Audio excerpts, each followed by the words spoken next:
Hey y'all, we made it to the last class. Can you believe it?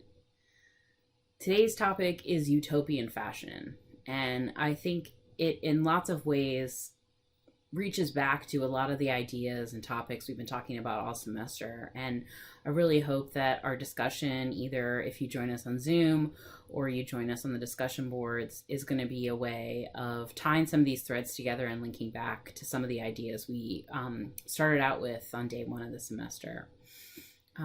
So today we're going to be talking about a couple of different utopian thinkers in fashion. Some of them come from modernist artistic movements that you might be familiar with from modernism and after, and some of them are designers. In fact, we've got three American designers that we're going to be talking about who come at this from a somewhat different angle. And I want you to think about how you think these designers are attempting to address the problems of fashion. And even kind of working back before that question is, what are the problems that they identify with fashion as it exists in their own time? So some of the key questions to keep in mind are how we can understand changes happening in the ways that gender is being defined and performed over time through these various efforts to imagine utopian ways of dressing. And something else I want you to keep an eye on, I think the question of gender is particularly obvious in a lot of these suggestions for utopian dress, but think about questions around sexuality, race, and class, and how those inform these debates, or places where they're just absent, where there are not issues on the table, and why you think that is. And then I think the biggest question with all of what we're looking at this week is fashion actually capable of creating a more egalitarian world? And what might that world look like in your mind? And how would we dress to create that world? Is it possible to change the way we dress in order to change the kind of world we live in? Or do we have to change the world we live in first, and then that would change the way we dress? So I think there's a little bit of like a chicken and egg kind of question that I want you all to think about. And that's something I really want us to tackle when we meet together, either on Canvas or on Zoom, to talk these ideas through.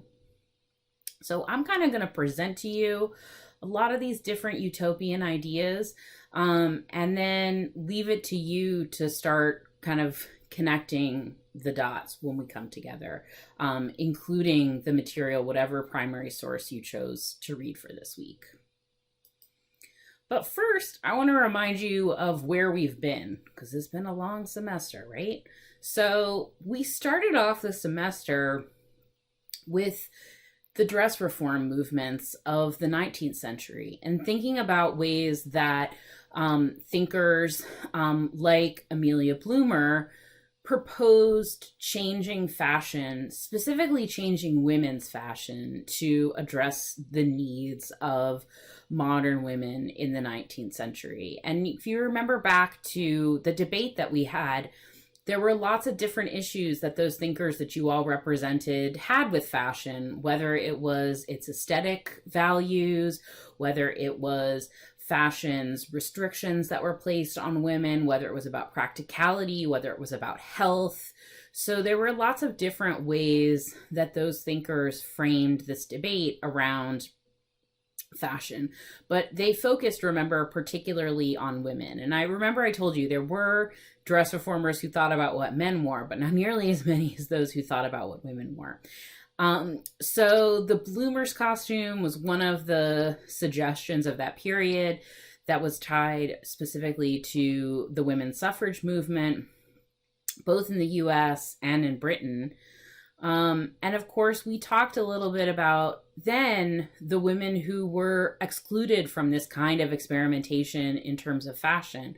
While the Bloomer's costume certainly was far too avant-garde for many Americans, many African-American women who were part of the suffrage movement didn't experiment at all with the bloomers costumes the way that white women did, because the politics of the time, the racial politics of the time, necessitated this adherence to the politics of respectability, to presenting a respectable feminine image. And so women like Sojourner Truth, for instance, the way that they projected their image here on a carte de visite, for instance, a photograph of Turner that she sold as part of her fundraising efforts to abolish slavery, that, you know, these images really mattered and projected this image of respectability, of middle class values, of kind of perfection of the feminine arts, those kinds of images. In fact, there's another image of Sojourner Truth where she's actually knitting. So this sort of sense of like, you know, what good women do. And so this was really very much, we've talked about this with the civil rights movement at mid-century in the 20th century, but, you know, these same ideas we can trace back. So there are women who were excluded in lots of different material ways from these debates around dress reform. We also talked about people like Henry van de Velde suggesting these kind of artistic tea gowns. We talked a bit about the Wiener Werkstätte, the Vienna workshop, and this arts and crafts model, which also embraced fashion as a part of this idea of total design, so that women were dressing in ways that spoke to the design spaces around them. Both Van de Velde and Hoffman did this with their reform dresses. So it's sort of an interesting tension, I think, here, in that we have dresses that are very avant-garde for the time, worn without corsets, and yet they in some ways make women function in service to a kind of total design in a way that men are not asked to in terms of their dressing. So something to think about. But we also looked at Amélie Floege and her reform dresses. Now, some of these dresses have been credited to Gustav Klimt. I think they're Floege's designs.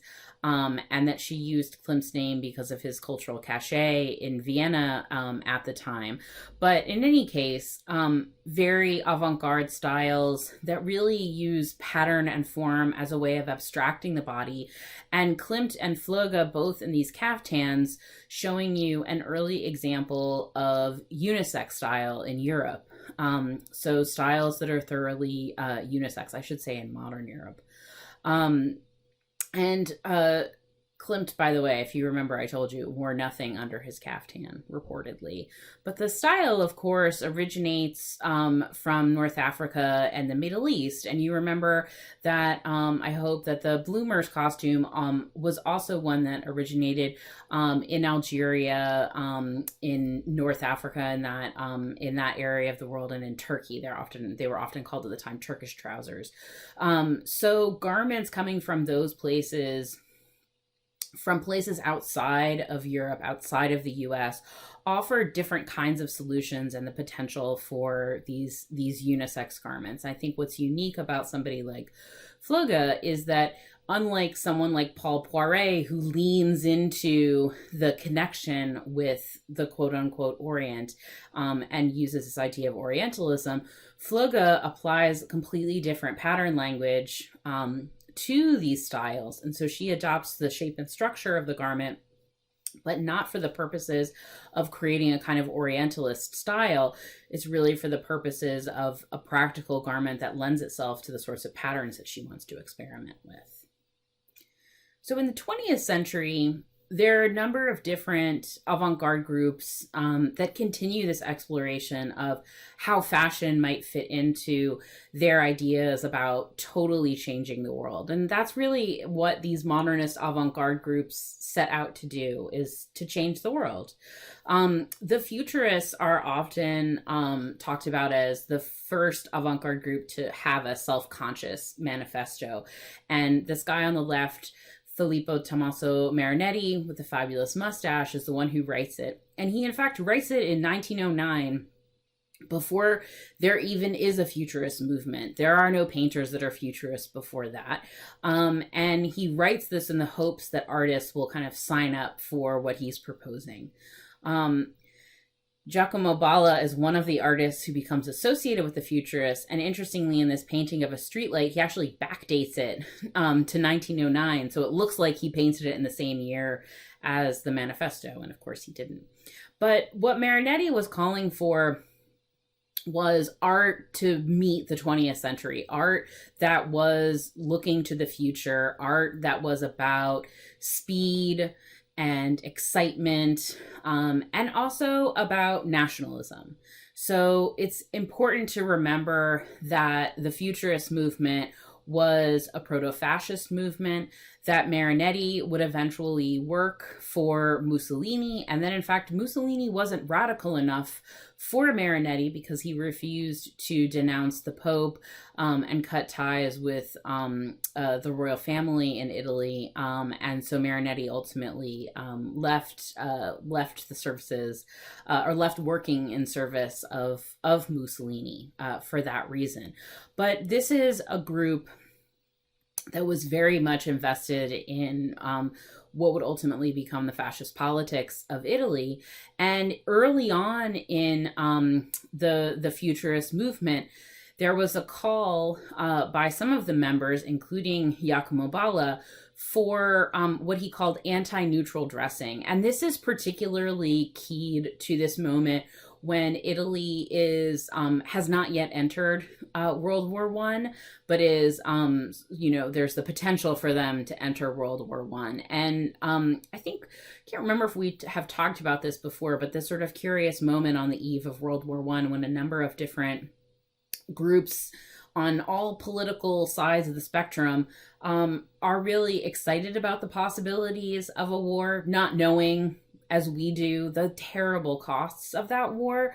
But for the Futurists, they felt that the war would shake off the old world order, that it would get rid of things like monarchies, that it would help the world to really embrace and move into the 20th century. So there is a nationalism and a call for violence within Futurism that's really important to remember. I think that makes it interesting then that within this call, this really explicit call and glorifying of violence that we see in Futurism, that when you have someone like Giacomo Balla tackle what the Futurists ought to wear, it's essentially a business suit. It has some crazy patterns on it, but it's based on a middle-class business suit. The most bourgeois of bourgeois garments that you can think of. And so I think this is yet another example, and there are so many within Futurism, of the failures of the imagination of this movement, at least for me. Maybe you all will disagree. But I really think the Futurists failed to think big in terms of the shifts that they were calling for in fashion. And maybe that's also revealed by their support of fascism, of course. They're sort of unable to think outside of certain structures, and their radicalism is ultimately one that is that excludes people, and also, by the way, was pretty actively misogynist too, just for good measure, But Balla's suits, these anti-neutral suits, were meant to be kind of shocking to the public. And the idea was that, wearing them out on the street, these men would be able to call attention to themselves and to sort of shake things up and be, effective rabble rousers. These are some of the Futurist waistcoats. These vests worn underneath a three-piece suit that were designed by DePero, one of the Futurists. And you can see some of the Futurists actually wearing these in the 1920s. Also something I think that should be noted when we talk about these Futurist garments: who made them? My guess is the wives of the Futurists, who go uncredited in all of this. But in any case, something I think we should keep in mind. Here you have on the left a vest by Balla with an abstraction of the letters of his name. Again, I would bet it looks to me like that is needlework, and I'm guessing Bala wasn't doing that needlework. I would guess that his wife did that needlework.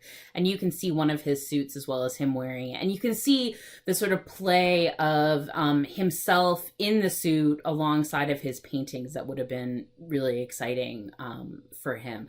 But again, it's a traditional suit. It's not really messing with that garment in any substantive way, aside from applying this kind of radical color form to it, right? Renato de Bosso and Ignacio Scorto wrote the Manifesto of the Italian Tie, which some of you may choose to read. And again, I would say that there is a similar kind of element here in that they're not proposing the elimination of the tie. Men are still going to wear ties in this future. They're just going to wear different ones. So they call for ties that are exciting, that are made of different kinds of material, that are light. They call for ties that are like airplane wings rather than flags of surrender. And you can see the men in the photograph on the bottom wearing these kinds of little sort of decorative tabs that replace ties in metal. Here you can see some other sample futurist ties. So the concept of the collared shirt still stands. Still some kind of adornment adorning that collar, but now it's going to be something different than a traditional necktie. Tullio Crowley proposed synthetic jackets, which kind of messed around with lapels and suggested more of a sort of almost like cufflink-like closure of the neck of the garment here in 1931. I think very much reminiscent of what Cardin would come up with in the 1960s, which we looked at last week. One of the interesting things to come out of Futurism, though, is a proposal by this guy on the left, Thayat. And he, along with his brother, Ruggiero Micheles, write the Manifesto for the Transformation of Male Clothing, which is another document you might consider reading this week. And of the innovations that Thayat suggested, he argued that women's clothing has already changed, women's clothing has already embraced more freedom, and that men's clothing needs to do the same. And so the ensemble that you see him wearing there in the center is a tuta, overalls, or a jumpsuit, however you like to call it. But this was his suggestion in terms of changing men's clothing, making it comfortable, making it practical, and making it something that looked to the future. So you can see it's a jumpsuit with large patch pockets, a pretty simple design, a little extra room under the arms for some extra ease of movement. And one thing that I think is rather interesting and unsurprising, perhaps, about the futurist tuta is that it was not a unisex garment. Women had their own tuta in Thayat's world, which had a skirt. Thayat would go on to work for Madeleine Vionnet, one of the most incredible couturiers of her generation in the 20s and 30s. He would design embroidery for her. He would do fashion illustrations like the two that you're seeing here for her in this kind of futurist Art Deco style that was very exciting, that would be published in luxurious fashion publications like the Gazette de Bon Ton in the 1920s. And it's not entirely clear, at least from what I've read, the level of collaboration between the two. So for instance, like we know that he designed the embroidery on the dress on the left-hand side, and you can see it in his illustration in the center there. But this dress looks an awful lot like the tuta for women. So this dress that Vionnet showed in 1924 on the left. So it's entirely possible that there was some design work that Thiot was doing for Vionnet. So I think it's sort of interesting to see this tuta be reinterpreted for a high fashion audience once Thiot is working in Paris for Vionnet. And here you go. Here's your patterns. So if you want to make your own tutas, you can go for it and see if you like the Futurist suggestion for male and female fashion. So this very binary conception of gender within their fashion suggestions, their utopian image of what fashion should do. Okay, so next up we have the Constructivists. So moving from Italy now to Russia. So the Constructivists emerge in the wake of the Russian Revolution, which is one of the shifts that is in fact sparked by World War I. So that interest in revolution and change that the Futurists have actually is very much realized in lots of ways by World War I, but at a really terrible cost.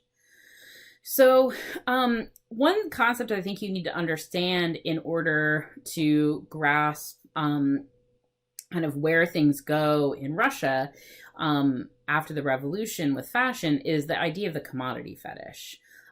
So those of y'all who have had me for modernism, you remember this slide probably, and you remember this little spiel, but I'm going to do it again because I think it's worth it, and not all of y'all have had it. So the commodity fetish is something that Karl Marx writes about when he's writing about capitalism. And he argues that what a commodity fetish is any consumer good that we endow with a kind of excess of value. So my two examples of this are the iPhone and Louis Vuitton shoes. So the commodity fetish is something that costs more, that we're willing to pay more for than it actually takes to produce, and then its actual material value to us. So the Louboutins, for instance, cost far more than they cost to produce. If you purchase a pair, you're essentially paying for the brand recognition. And what you're really paying for is what you see highlighted in this photograph, which is the red sole of the shoe, which tells everyone that sees you wearing them that you are wearing Louboutins, and people who know the brand know how expensive those shoes are. So you're showing off your class status by wearing those shoes. And there's no material reason that the sole of those shoes needs to be red, except that you want it to be clear to anyone that sees you that your shoes, cost a whole lot of money, right? So those shoes have these elements that we are associating with a kind of extra monetary value, and also a kind of extra cultural value than what they're really worth in terms of materials. The iPhone too works in much the same way. I don't know if this is still true, but it used to be that cases that were sold for the iPhone often had a circle cut out where the little Apple logo was, so that you could show off to other people that you had an Apple iPhone, not just any old smartphone. So again, that brand image is part of the commodity. The other thing that's key in terms of the aesthetics of really all of our smartphones, but especially the iPhone, and I think Apple kind of pioneers this, is that it's completely unclear how this thing was put together, right? You can study your phone as long as you want, but it's not really clear to just the eye how the pieces and parts are put together. It's just this kind of magical, seamless, rectangle that we carry around with us, that's almost magical in its capability to connect us online, to connect us with our friends, to, ping us when we get a message. And many of us, unfortunately, we have like this sort of emotional attachment to these devices, right? Because of all of the things that they do in our lives. They go to bed with us, they go to the bathroom with us. So, I think for Marx, this would have been like the perfect example of the commodity fetish. because all of those qualities of this object completely obscure the labor of actually making it, right? So there's no evidence of the materials and minerals that are inside that make the thing work, which require all kinds of mining, a lot of environmental impact to make them, and are really hard to dispose of safely. It also obscures the production of the glass for the screen and the polishing of the glass for the screen and the assembly of all of those parts, which takes place in factories that are often very far removed from the people that are actually using these devices. So the labor of making this thing is not referred to at all in what the thing looks like. It looks as though it's this magical futuristic object that's never been touched by a human hand, right? So there's a sense that the fetish quality of this object covers up its manufacture. For Marx, the problem with that is it means that we don't really care about the labor because we don't see it. It's not obvious to us. All we care about is the super cool phone that we have. And so for him, that was a real problem. So for the constructivists who subscribe to Marx's idea about a revolution and who want to support the revolution that's happened in Russia in the post-war period, they want to figure out how can they work as designers and make the kinds of things that people need to live their everyday lives in Russia without buying into the notion of the commodity fetish. And the cartoon that you see on the bottom left-hand side, which was in a Russian magazine in 1927, you can see the sort of challenge because fashion is one of the perfect commodity fetishes. It's all about brand, it's all about luxury and cost and showing off class and status and things like taste that we also associate with class.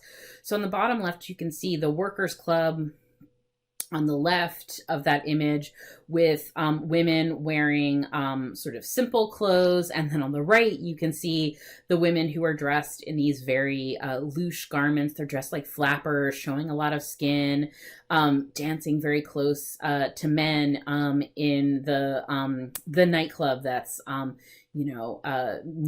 not really subscribing to revolutionary values.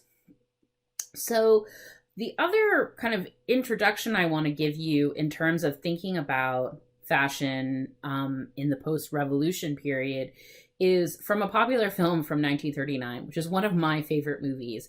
It's called Ninochka. It stars Greta Garbo. The tagline, as you can see, was Garbo laughs, because Greta Garbo was a very serious actress and often was in dramatic roles. And this was like her one role as kind of in a comic film and a romantic comedy. And it's so good. You should watch it. Really, you should watch it. But I'm going to show you some clips of it now.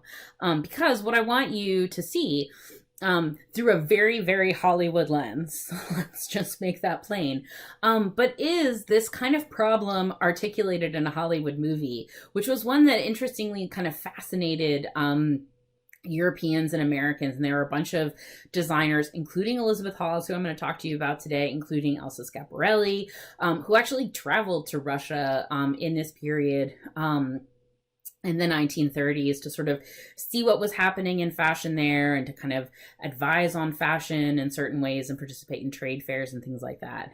So this question of what happens to fashion after a political revolution in which the stakes of the revolution, the idea of the revolution was to eliminate class, right? The Russian Revolution, the idea was to create equality, to create economic equality, and to make people equal in terms of their economic power and equal in terms of their political power. And so what then happens to fashion, which ordinarily we think of as being used to set people apart, to express class, to express certain kinds of status, and does it disappear? This is a question, by the way, that Walter Benjamin asked. Literally asked what happens to fashion after the revolution.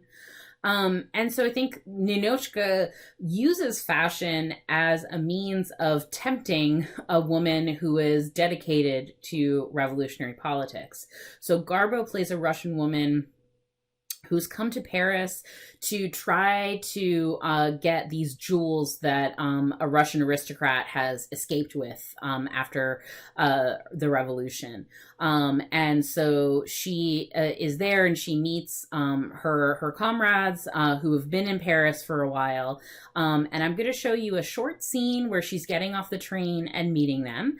And you'll see kind of what she's wearing and also how she responds to Paris and to fashion in that moment. And then I'm going to show you a moment a little bit later when Melvyn Douglas, who's the other romantic lead in the film, who she's met, she decides she's going to go on a date with him and go and meet him in his apartment. And so you'll see the role that fashion plays here. And what I think is really interesting about this film is that it uses fashion as this kind of temptation for this woman in terms of sort of leading her away from these revolutionary values. Again, this is from an American perspective, which is a really kind of skewed perspective. But I do think it throws some of these questions into relief about what the role of fashion is in our lives. Is it really all about class and status?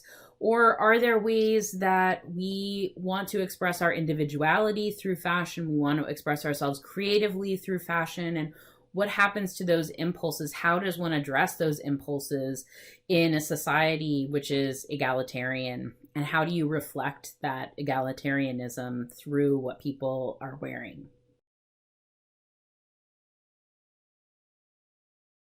Yes.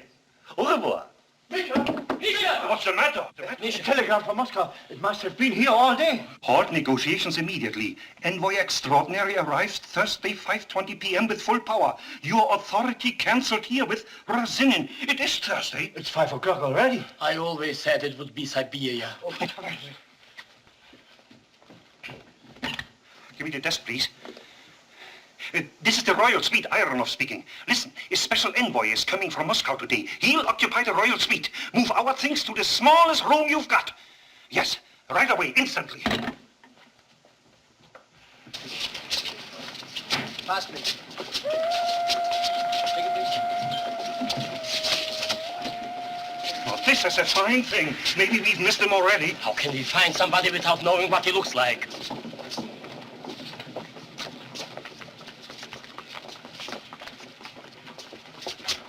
That must be the one. Yes, he looks like a comrade. Yes.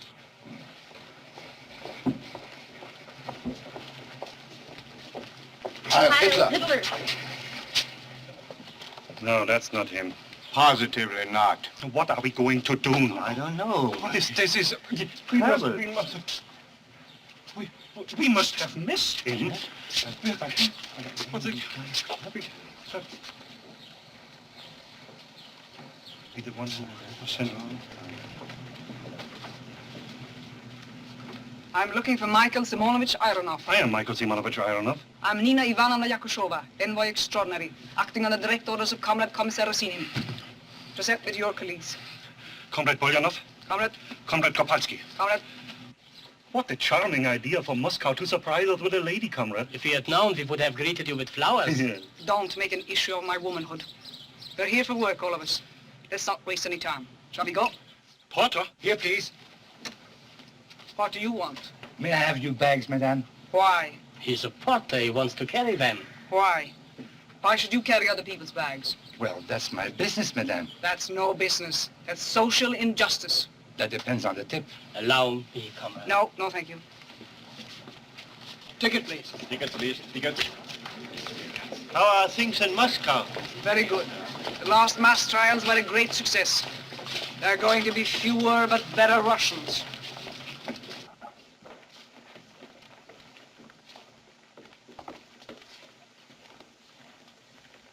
What's that? It's a hat, comrade. A woman's hat.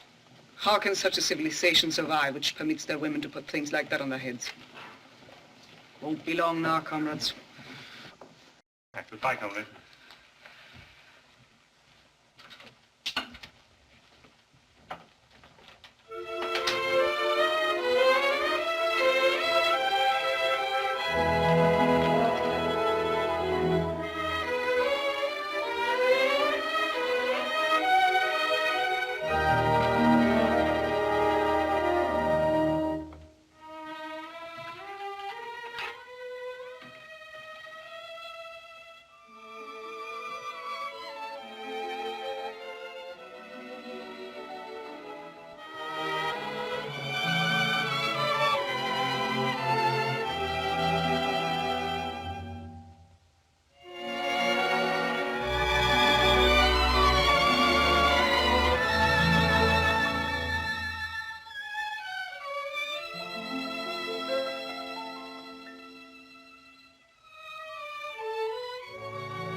I don't look too foolish. Foolish? If this dress were walking down the boulevard all by itself, I'd follow it from one end of Paris to the other. And when I caught up with it, I'd say, wait a moment, you charming little dress. I want you to meet Ninochka. You two are meant for each other.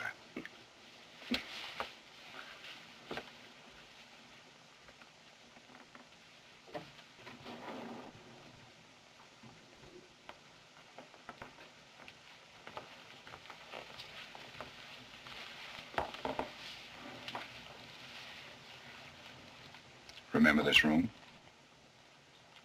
I've never been here before. I wonder whom you're thinking of. Oh, I know, the girl with the map. Always figuring out each step and worrying about north and south. Today, now this might shock you. I walked up to a taxi. I said 88 Rue du Bois, and here I am. You see? Life can be so simple. For 12 francs 75. $12.75 from the Clarence? Son of a gun made a detour. But he got you here.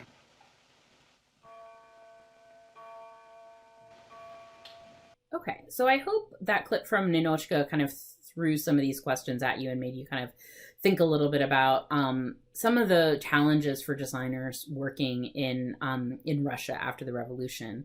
So just a few of the basics of constructivism. You might remember these from modernism and after, but in case you don't, the constructivists, firstly rejected the idea of making art for art's sake. So they committed themselves to making art that was in service of the revolution. And they did that by embracing three qualities in everything they made. First was tectonics, that anything they made had to have a connection with communist ideology and make it visible. So that often meant impersonality, rationalism, the idea of a collective, building a kind of technological vision for the future. And at the root of that is this idea that everything that they made had to be useful. No more art for art's sake. Everything had to have a function. The second concept was texture or factura. And so this was the idea of using materials that lent themselves to industrial production and modern materials, and being true to those materials, exposing those materials, not covering them over. And then finally, the final idea is construction, which is the idea of changing the creative process to one that was really about a search for laws of visual organization, that was a search for order, focusing on structure, building, combining, creating dynamic compositions with an economy of means, and not using any kind of excessive form or embellishment, anything that wasn't needed for whatever you were making. So one of the designers that you'll have the opportunity to read this week if you want is Varvara Stepanova, whose nickname was Varst. And here you can see her in some textiles of her own design, both on her kerchief in the bottom photo and on her either shirt or dress, I'm not sure which, on the left photo. But you can see, if you look at the materials she's working with there on her drawing table, we already have a difference from what we might expect from an artist in this period. She's working with squares and rulers, precision, measurement, and this is probably most surprising if you think about her being, a designer of fashion and textiles. We might not necessarily expect these kinds of materials to be the ones that she's using. But if you're looking at her prints, you can already suspect that her prints are rather different than the other things that were available in the 1920s. They're very geometric. They almost vibrate in the eye and are actually kind of looking forward to the kind of op art patterns that start to appear later on in the 1960s, decades later. Here is one of the things she wrote about clothing post-revolution, constructivist garments. She said, "Today's dress must be seen in action.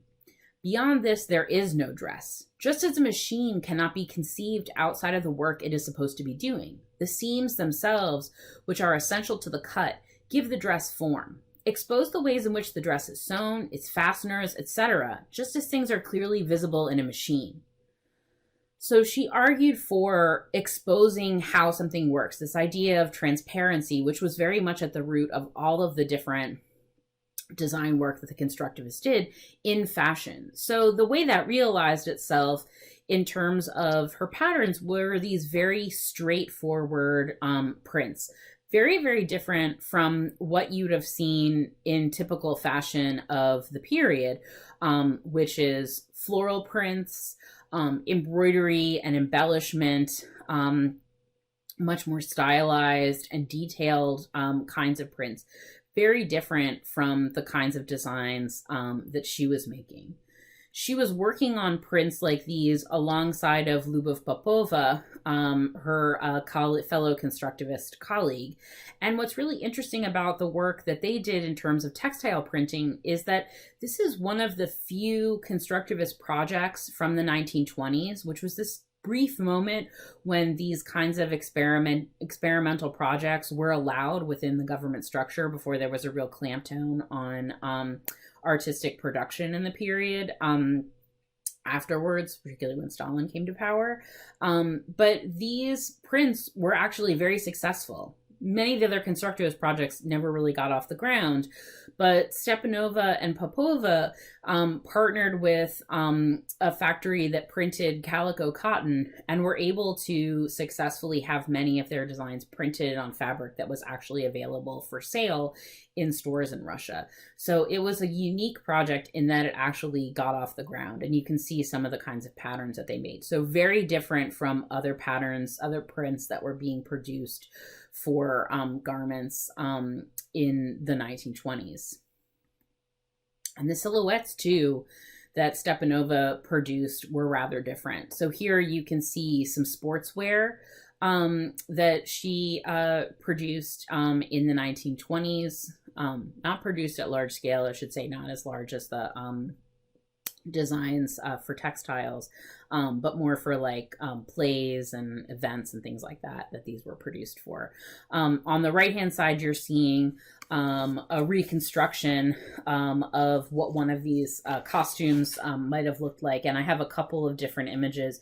These are from a designer named Elena Kudyakova, who around 1986 did her master's thesis on constructivist fashion and actually reproduced some of the garments so we can get a sense of what they would have looked like in 3 dimensions, which is really great. So here you can see how Stepanova is using bright colors that are easily readable on the sports field. If you imagine yourself up in the stands, you could easily tell which team was which. And garments that are, if for those of y'all who are makers, you can see these are very easy to construct. Essentially, the illustration that she gives us shows us sort of like the flat pattern that you would make, cut out to stitch them together, and you have the uniform.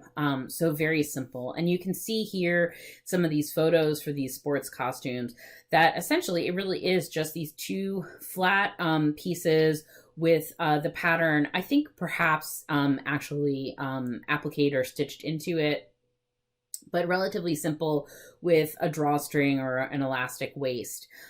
So very simplified garments, very easily manufactured, and that reveal their construction. It's very clear how these garments are made.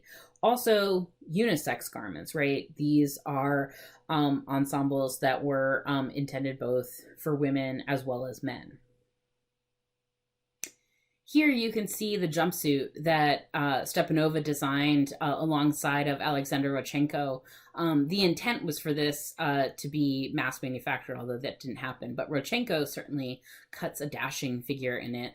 And here you can see the way that fashion is being used by an artist to essentially kind of reconfigure himself as a workman. So using this essentially American style garment that was utilitarian as the new uniform for the artist. You can see they're worn with his big work boots, these large patch pockets, perfect for fitting tools in, and that leather trim, really making this a kind of very modern and stylish look, even with the simplicity of the sort of decorative elements. And you could make the case that that makes the pockets more durable, that leather trim, but it's also a stylish element, right? It creates a kind of textural interest in the garment that wouldn't be there without those elements. So there's some interesting negotiations we see in terms of elements that are decorative, and elements that are utilitarian, this sort of negotiation. And I think we could say a very similar thing about the prints that Stepanova, as well as her colleague Popova, choose. The prints don't have any obvious utilitarian function, right? So they would seem like they wouldn't quite work with the constructivist ideology, but they do communicate modernity. They do communicate moving forward into the future. And in that sense, they do serve a function. They also served a function in terms of speaking to the desires of consumers to have exciting prints, to wear clothing that was interesting, that was dynamic, that looked modern.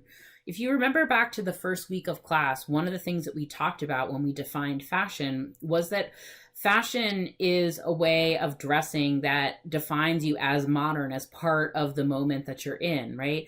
So I think what Popova and Stepanova realized, which was really important to their success, was that women continued to want to look of their time. They weren't going to want to give up that. They wanted to be stylish in their moment and be a part of fashion, but that fashion might look different through the constructivist lens. And that's what Popova does in a really sharp way.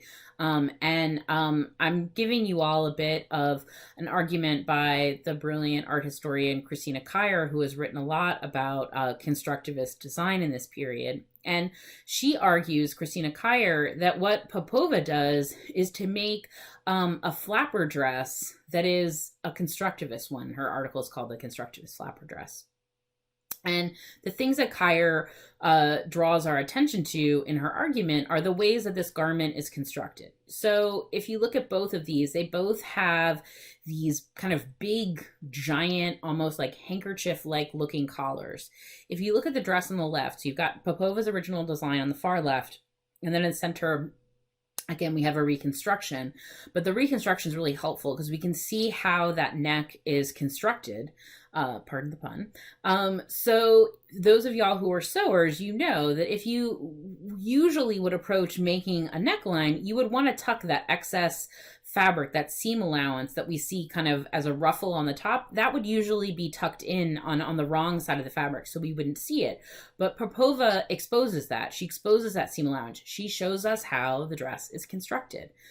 She also uses that big white sash to show us how the dress is being kind of pulled in at the hips. So the construction of the garment is being exposed in a number of different ways. And then it has this really exciting pattern that kind of vibrates in the eye and creates excitement for the person that's looking at it.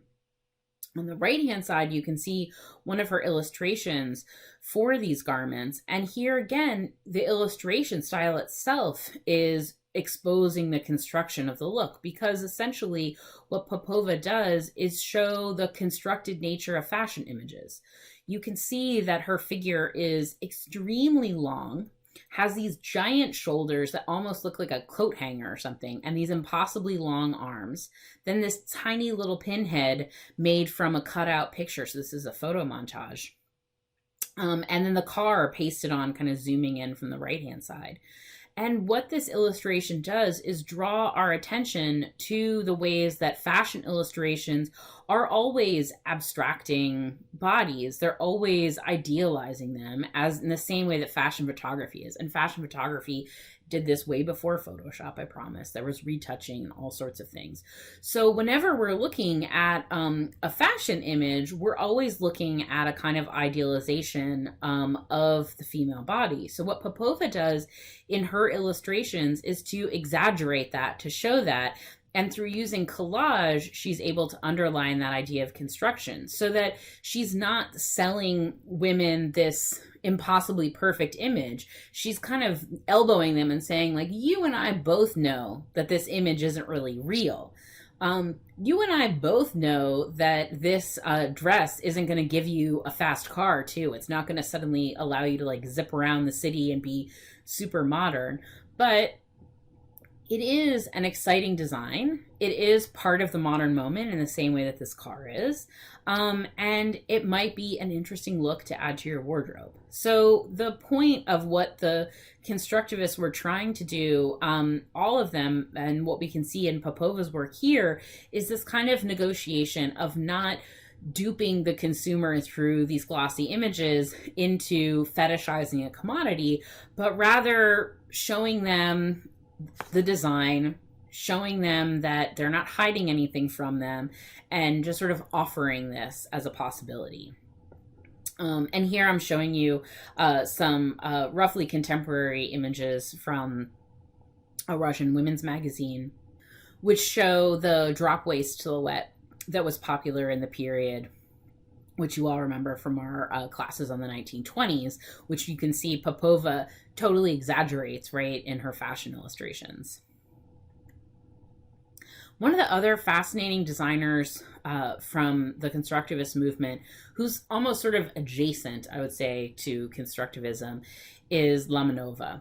And Lamanova is so interesting to me because she started off her career as a couturier in Russia, actually working for the Empress.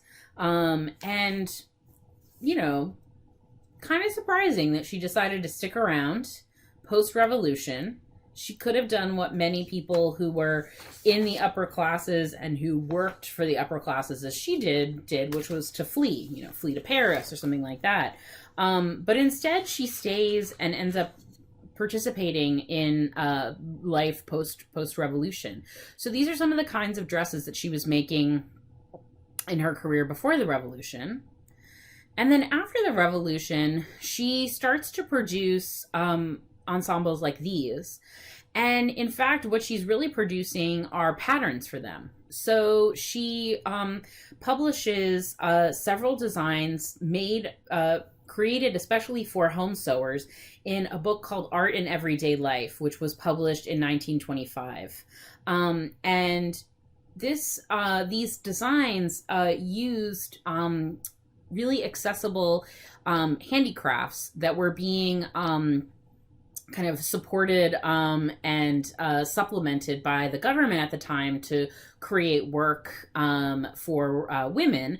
And so things like embroidered towels and embroidered aprons, and you can see a sample on the bottom center of an embroidered apron, so you can kind of get a sense of what that traditional folk embroidery would have looked like. So there were a lot of towels that were embroidered with these kinds of motifs, and that's what Lamanova's tunic there in the pattern is being made out of. So get yourself 4 embroidered towels, you stitch them together, and then you can make this really chic tunic. And you can see a woman in the photograph wearing one very like that. Here's another example of one of the patterns. And I love these illustrations because they're so constructivist in their nature, right? They're showing us exactly how the thing is constructed. The other thing that I think is really fascinating about Lamanova, which makes her very different from Popova and Stepanova, is that she embraces these kinds of folk motifs, in part because they reflect the materials that are easily accessible to women in the post-revolutionary period. And I should say, among all of this, one of the reasons that it was so hard for constructivists to get their projects off the ground was that the economy of Russia was in ruins after the revolution, and especially because of World War I, which is actually what fomented the revolution, was the economic turmoil in the post-war period. And so the new revolutionary government, the communist government, was not really able to fully realize the nationalization of all of these industries in a way that would actually rebuild the economy. So these constructivists are working in this brief period under the new economic policy, the NEP, in which there were certain industries that were put back in private hands as a way of trying to kickstart the economy. The other challenge for Russia is that the way that Marx had imagined his revolution taking place was in a country like Germany or Britain that was very highly industrialized. Russia was not at all highly industrialized at this period. It was a very agrarian economy. And so there were lots of shortages of materials. There was not the kind of built up industry that was really required to support the revolution that Marx had imagined. So patterns like Lamanova's were really practical for women who didn't have a lot of materials. So making a house dress, for instance, which is what you see on the top left, from a headscarf, was really practical. Headscarves could be found, could be repurposed into garments like these. At the very same time, because of the presence of so many aristocratic Russians who had fled the revolution and ended up in Paris, there was a kind of vogue for anything Russian. So Chanel, for instance, had a number of quote unquote Russian collections in this period. And there were all these stories about the Russian princesses that worked in her workrooms doing these very beautiful folk embroideries on her garments. You can see a beautiful detail of one here. And so what I think is so interesting is that you have Chanel doing this in Paris and, you know, selling it all over Europe and in the States. And then you have Lamanova, a Russian, who is actually building off of real Russian folk craft and making garments like this fantastic coat based on traditional costumes worn by people in the northern parts of Russia. So drawing on that folk knowledge and folk traditions in Russia to create modern garments. So a really interesting kind of reversal of the way that Chanel is using these kinds of designs. Another movie recommendation. There's going to be a bunch of them today, I promise. So if you want to see a Hollywood representation of the sort of Russian emigres and their work in the fashion industry in Paris, very Hollywood, watch the Fred Astaire and Ginger Rogers movie Roberta, which takes place in a fashion house run by a woman who has immigrated from Russia to Paris. It's great. And dancing. I mean, come on, you could use a little bit of dancing in your life right now. I know it. Okay, so here's a couple more, just because I can't resist. I think Lamanova's designs are just so smart. They're so fantastic, and just so unlike anything else at the time. And some more of these patterns from this book. You can find many of these pattern images online if you want to explore Lamanova a little bit more. But I'll really be interested to hear what you think of her writing if you choose to read that one. Next movie recommendation, if you dig all this constructivist stuff, is the movie Alita, Queen of Mars, which had its costumes designed by Alexandra Exter, who was another constructivist designer. And she makes, as you can see, these incredible costumes, envisioning the future, this very constructivist future in this movie and what people might wear on Mars. So it's super cool. I mean, you know you want to watch a sci-fi movie from 1924. This one is probably available on Canopy to you if you subscribe through the Pratt Library, or if you have a library card from the Pratt Library and you access it through there, you can probably find Alita. It's super fun. So check it out.